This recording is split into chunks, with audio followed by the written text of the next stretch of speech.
Rinse and repeat. First game coming up for 2026, same crap. In the cold, in the wet, out of the FA Cup at the first round for us, out of the Carabao Cup in the first round. An absolute disgrace. Brighton B team, bro. Brighton B team and vibes. I'm looking towards that side of the car park where there's supposed to be away coaches. There's only 3. Them man didn't even pack out the away end. They had a smaller allocation. Brighton fans went, nah, light work, not making that trip up to Manchester, mate. Light work, we'll put the B team out and bop them. Because that's exactly what happens. Apart from the first 10 minutes, what did we do? And the last 5 minutes, what did we do? We don't have a manager right now, so can't blame him. Darren Fletcher said in the press conference, the players need to step up. They have to find solutions during the game. They have to, it's their season, it's their responsibility. What did they do? Nothing. What intensity did they show? Nothing. And after the embarrassment of going up to Grimsby in the other cup, and there's obviously no Europe and there's one game a week hype, they were supposed to go out there and show something. Against a Brighton team that had no Verbruggen, no Lewis Dunk, no Van Hecke, no Matoma, no Ayari, Belabor at AFCON. What? And 2014 Danny Welbeck slapping it top bins. They took the piss out of us. All game didn't lay a glove. Diogo Dalot, what on earth was he doing all game? Absolutely awful from him. Really, really poor. Mason Mount playing on the right wing, anonymous. Didn't see him at all. Kobbie Mainoo was in there with Ugarte. We were getting run through just like under Eric Ten Hag when there was just bare gaps in the midfield. It was reminiscent of that. Benjamin Sesko, he got the goal near the end but was largely out of the game. We had nothing. The players didn't show a damn thing to the fans that have stuck by them. And it's almost like the players have now been exposed. Now you take Ruben out of the equation as well. So now it's all on the players. Because you're not going to blame Darren Fletcher, are you? Absolutely appalling tonight. Appalling.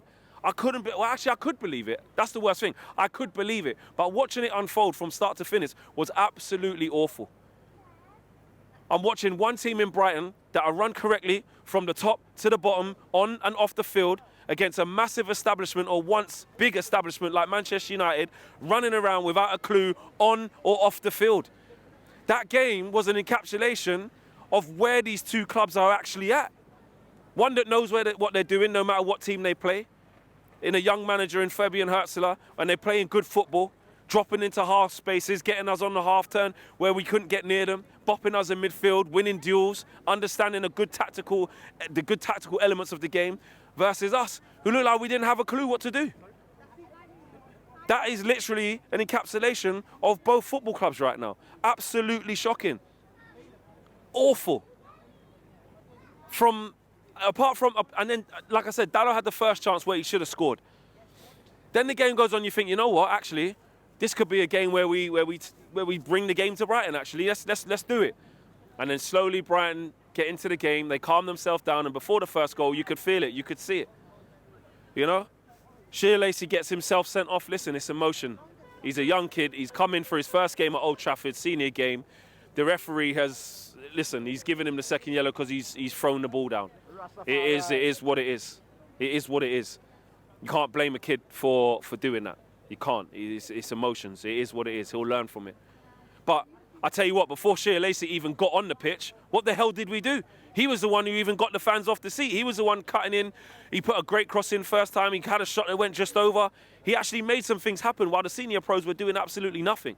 So, yes, he got sent off, but he was the one who gave everybody a lift around the stadium in the first place. The substitutions didn't do anything. Uninspiring. We're directionless. You got Ineos at the top of the club or just underneath the top of the club making poor decisions.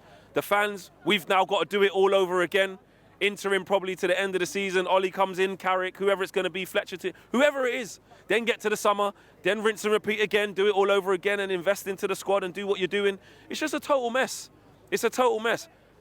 It's as simple as that. Right now, I'm just thinking, what's the point? End the season. What's the point? Do you know what I mean? This is a year we're supposed to have one game a week and be fresh. Do you know what I mean? Extra time on the training field. That's what it fucking looks like. Absolutely awful. And it is true what people say about the players. Because, listen, The neutrals and the media will say you can't blame Amorim, can't blame the manager, you can't blame Fletcher, and it's true. Nobody thought that taking Amorim out the team, out the squad, out the club, was going to change things immediately. But what it does do, whenever we sack a manager, it does happen all the time. It exposes the players. Mateus Cunha, big money, not good enough today. He wasn't. We already know about Dallo. How many times has he done that? Not good enough. And all of the players that have been there, hiding behind the fact that things have been poor in that department, you now flip it to the player department and you say it's just as poor. What accountability are they giving to themselves? What sort of reputation are they looking to uphold? What standards are they looking to uphold when they cross the white line, just as a pro? As a professional, like, what are you doing? We've seen it in Bilbao. I was there. Players saying Luke Shaw saying we have to question whether we got the heart to play for Man United, whether we got the mentality to play for Man United, all of these things. And you fast forward into January 2026, and we're saying exactly the same thing, and the manager's not even there. There ain't even an interim manager bounce. Couldn't get it done against Burnley. You're not up for it to give Darren Fletcher, listen, he's in a tough position. He didn't expect to be in that position. Can you as players even protect Darren Fletcher? Can you do that? Can you go out there and put in a performance so Darren Fletcher hasn't got to go to the media and explain why we just stunk out the joint against Brighton's B team? Why? Why can't you do that? No, they can't. They can't do that. So now Darren Fletcher's going to have to stand in front of there and answer questions as to what happened to his team today before he's not even here anymore. It's absolutely awful. And those players have to take a real hard look at themselves, because there was 75,000. And I'm going to say 75,000, like I said, because there wasn't even any away fans. It was the smallest. In the FA Cup, you're supposed to get a bigger allocation and sell it out. The Brighton fans said, we're not even going. Sell more tickets to your fans. That's what they did. Honestly, when you at this club, right,